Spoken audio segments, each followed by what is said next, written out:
We are broadcasting from Worcester City, Massachusetts, United States of America. And we are privileged to have our guest, Mr. Reuben Kigame, an author, apologist, social justice activist, and a scholar with us today. The host will be Zairok Malesi. Welcome. My name is Joshua Osinde. And I'm Gertrude Osinde. Before we move on, I want to give this chance to Gertrude to speak, and then we'll be having Mr. Reuben Kigame on stage. Stay tuned. Thank you very much. Before I say something, I would like to just acknowledge how privileged we were to host Mr. Kigame. Such a wonderful gift for Kenya, such a brilliant mind for Kenya. And the thing I love most about him is that he is not emotional. And number two, he is so concerned about the welfare and social justice of all Kenyans. And this is what we are crying for. And before, I would like to share something about two books that make me relate to what is in his heart that he's going to discuss. And one of them I'm getting from the book, Never Split the Difference, Negotiating as If Your Life Depended on It. And this is by Chris Voss with Tal Raz. Never split the difference. And in the book, he says, no neediness, having the ready-to-walk mindset. In other words, don't be needy, but have a ready-to-walk mindset without causing toxicity. And he says, we've said previously that no deal is better than a bad deal. If you feel you can't say no, then you've taken yourself hostage. Once you are clear on what your bottom line is, you have to be willing to walk away. Never be needy for a deal. And again, Sun Tzu in The Art of War, he says something very important. And he says, deep knowledge is to be aware of disturbance before disturbance, to be aware of danger before danger, to be aware of destruction before destruction, to be aware of calamity before calamity. Strong action is training your body without being burdened by the body, exercising the mind without being used by the mind, working in the world without being affected by the world, carrying out tasks without being obstructed by tasks. He says, by deep knowledge of principle, one can change disturbance into order, change danger into safety, change destruction into survival, change calamity into fortune. By strong action on the way, one can bring the body of the realm of to the realm of longevity, bring the mind to the sphere of mystery, bring the world to the great peace, and bring tasks to great fulfillment. Why am I saying this? Sometimes I always keep saying, you don't need to know Reuben Kigame, you just need to listen to him, and your mind will be changed. Thank you very much.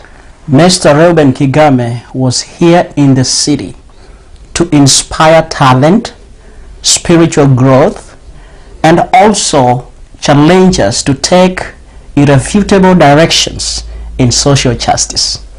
And we launched our books that we've written. I've written a few books, and he has written a few books, and we have them here today.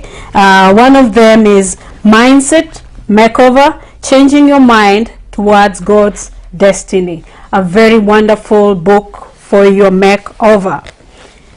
Another one that I've written is poetry, and it talks so much about social justice, and it's Since I Lost and Other Poems. Another one is on caregiving, the crafting the art of heart, Embracing Good in Care, Hopeful Dementia Years. It's about caregiving for dementia patients. And then we have another one, No Center for Africa. This is a children's book full of Bible verses. All these books are full of Bible and inspired by Bible verses. This one is from Gertrude Malesi and Ethiel Onser. And then we have another one that the copy is not here. It says The Healer of My Shame, a very wonderful book, and they are all in Amazon. If you search Joshua Osinde Ogwagwa and Gertrude Mutuha Malesi, you will get all those titles in Amazon's, and it will bless you. Thank you so much, and leave a review whenever you purchase a copy. We are so privileged to place this into your hands. It's your time to learn, to get inspired, to change your mind. This is the season. Thank you so much, and let's go over to our guest, Mr. Reuben Kigame, as he inspires you. Before he comes on stage, this is Beyond Your Own Strength Studio, Worcester City, Massachusetts, United States of America. Thank you.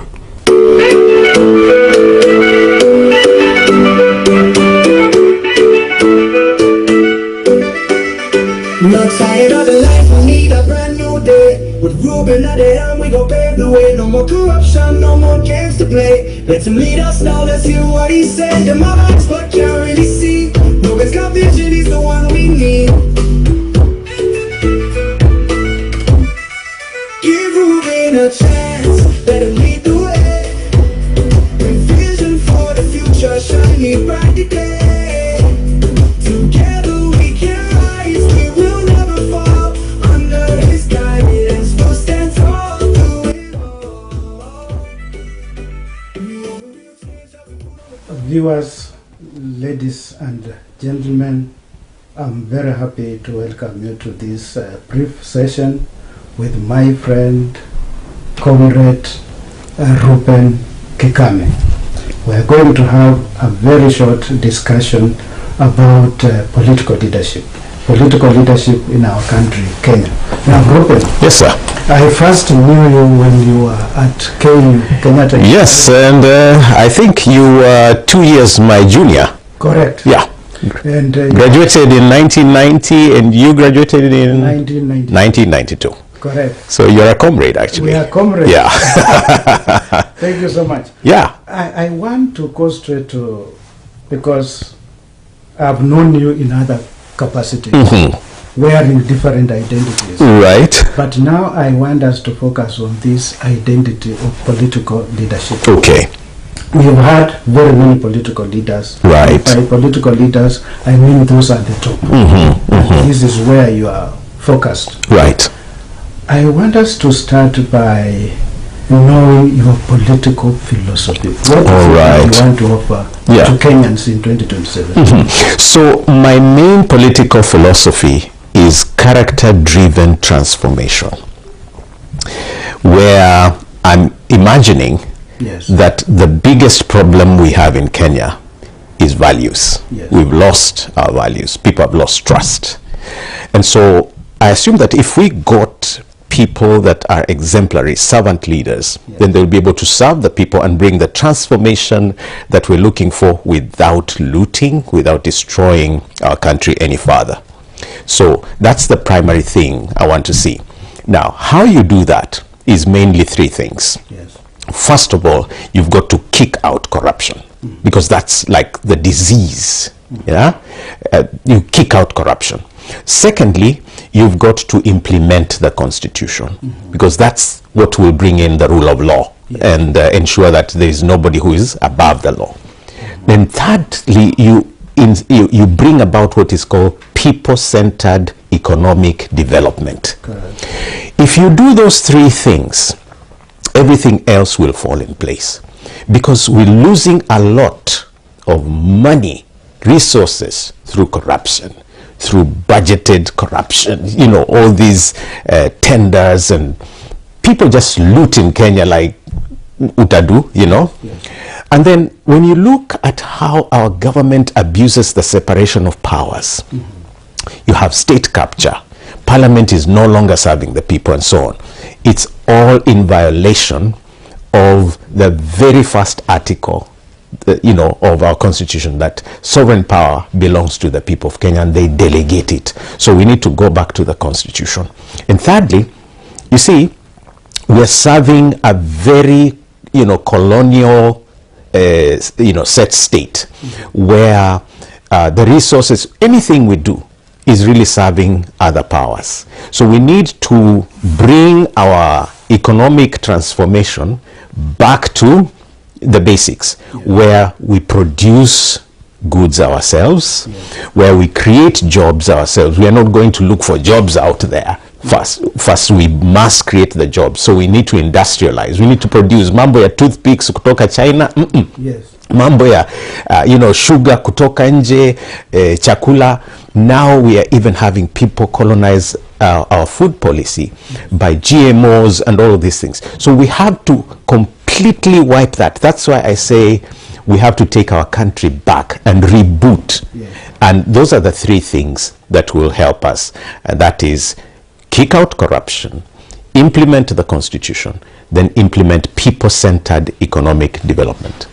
Thank you so much.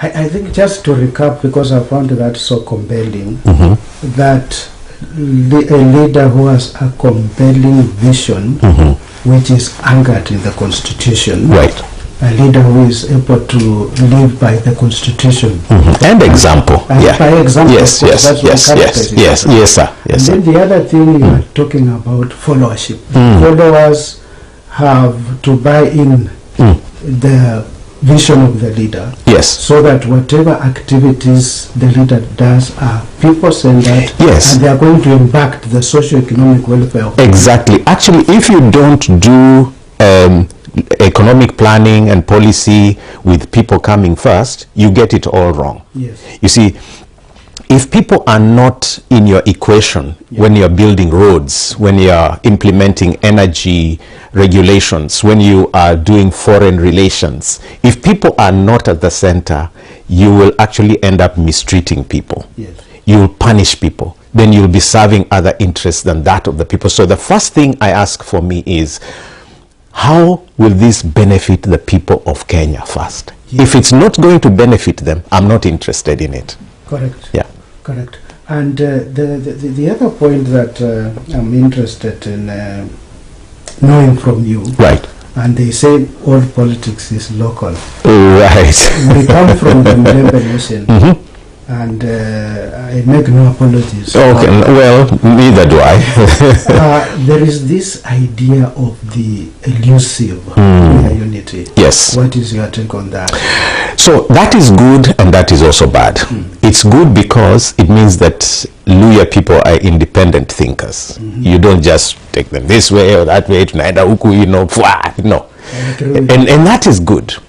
The negative side of it is that with the same kind of vigor that they are independent is exactly the same kind of vigor that can throw you out.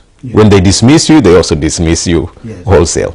So, however, to answer your question, I am so proud that we as a Luya community can give the nation leadership away from, the traditional play between Kikuyu leadership and Kalenjin. Kikuyu, Kalenjin. Now we need to break that cycle once and for all.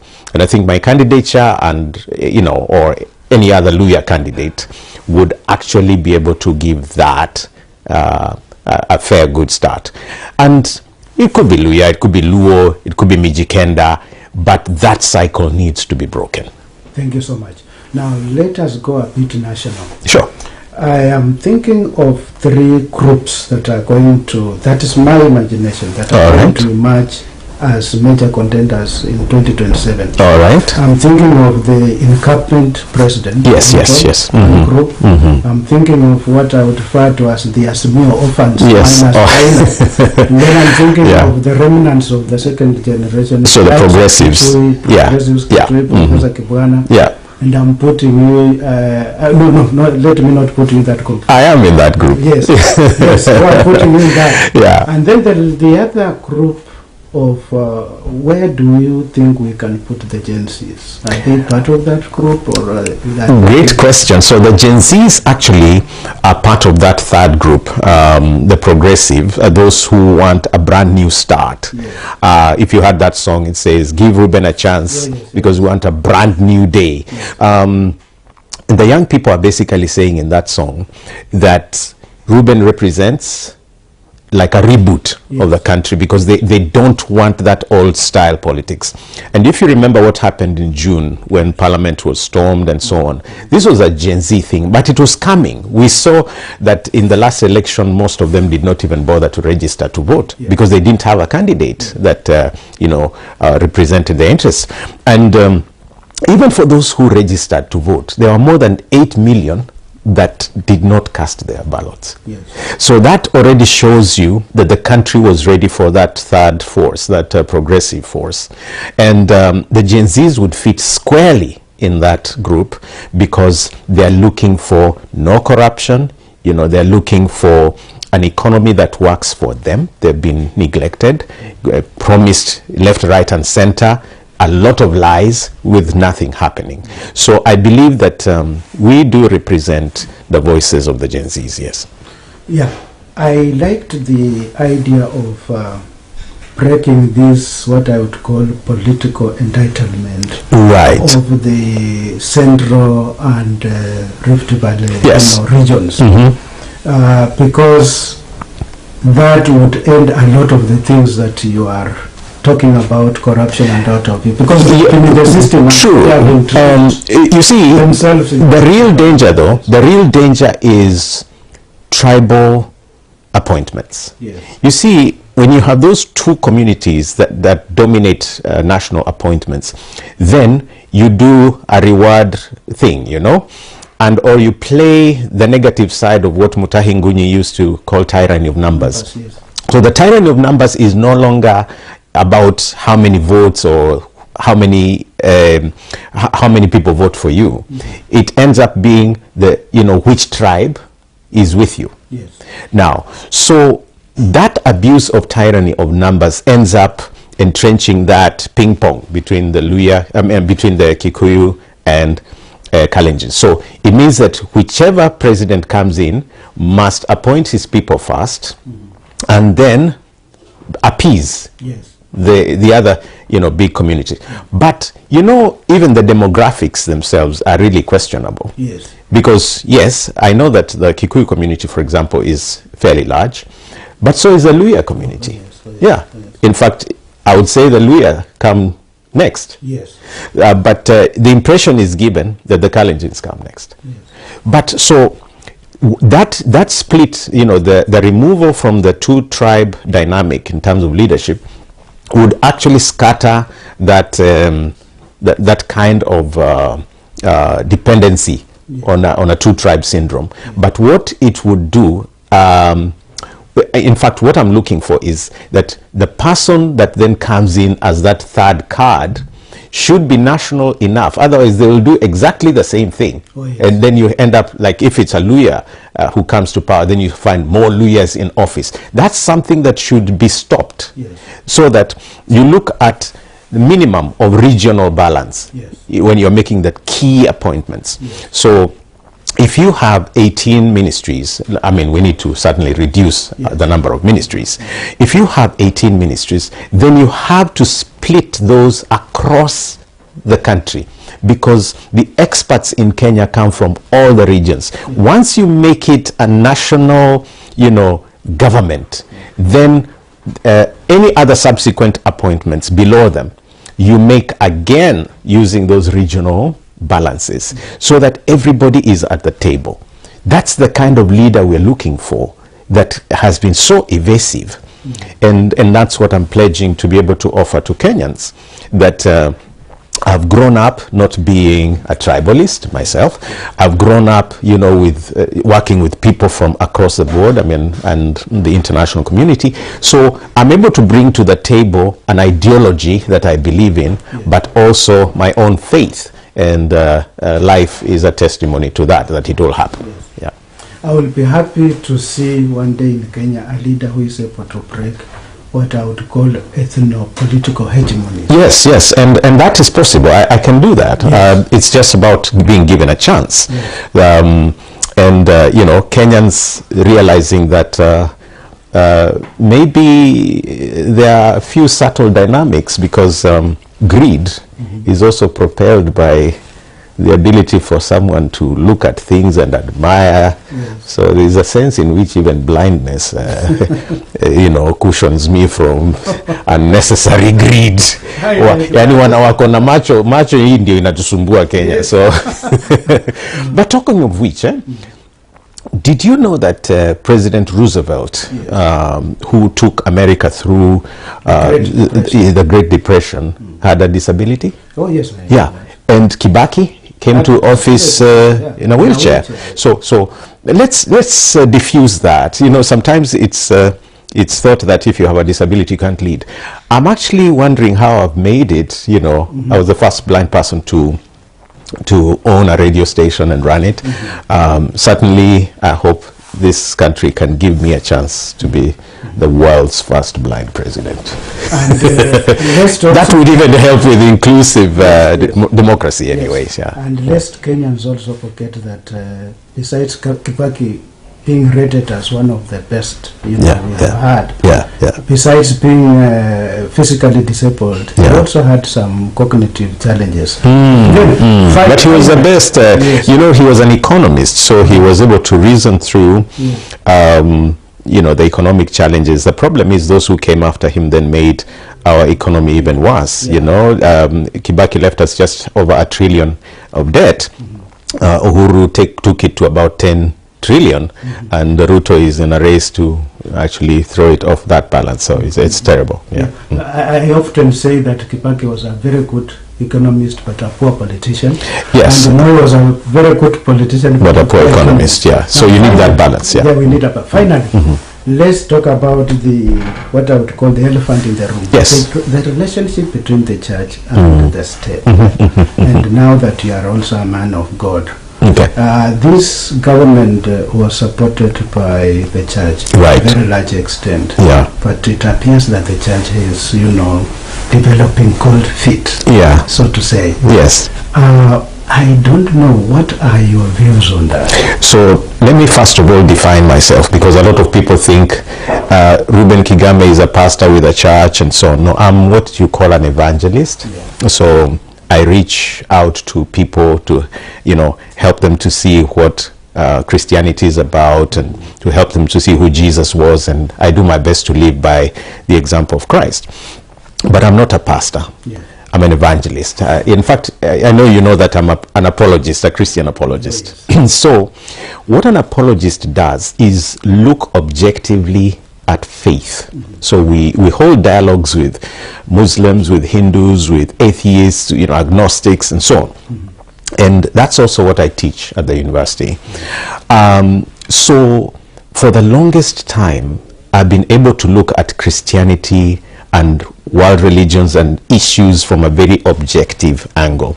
So I am an evangelical Christian, but also critical of what the church took this country through. In 2022, the church leaders, a few church leaders, messed up. And even some of them took money and gifts and so on, and gave pulpits to the politicians like Ruto. I think that was a mistake. Now, I came out and said that was wrong. Even when they were going to State House to cleanse and pray and so on, I kept saying, and if you go to social media, you'll find people bashing me for saying Ruto was overdoing religion. As a president, you can't take sides with a religion. You can practice your faith in private, but you can't make one denomination or one group prime, A president is like a father. You can't say, this is my favorite child. No, you have to serve everybody equally, even those without faith, even agnostics, even atheists. You have to make appointments even of people who don't agree with you, as long as they are qualified. So that is what Ruto cannot do. And that is where the church took us wrong. So I would say perhaps that would be my greatest strength in being able to serve the nation as a father, and also being accommodating to people who believe differently from I. I'm not threatened by ideas. In fact, you remember Plato used to say that it's only philosophers that should lead. Yeah, because then they're able to look at issues. You don't go personal. You don't go making yourself rich, you know. And so, again, like Socrates, so I say the unexamined life is not worth living. So I've had a chance to examine my own life, and, you know, I decided I'll take a risk and give myself to the people of Kenya and see if they will get a philosopher king. Oh yes, thank you so much, Ruben. It has been a pleasure talking to you.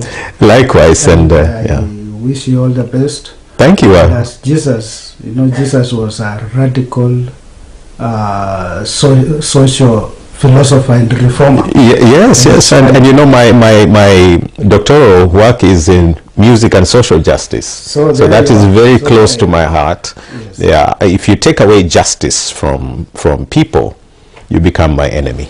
Oh yes. Yes. So on that note, viewers and listeners, wherever you are, we want to thank you so much, and I wish you all the best. Thank you. Thank you so much, sir. Thank you. Thank you.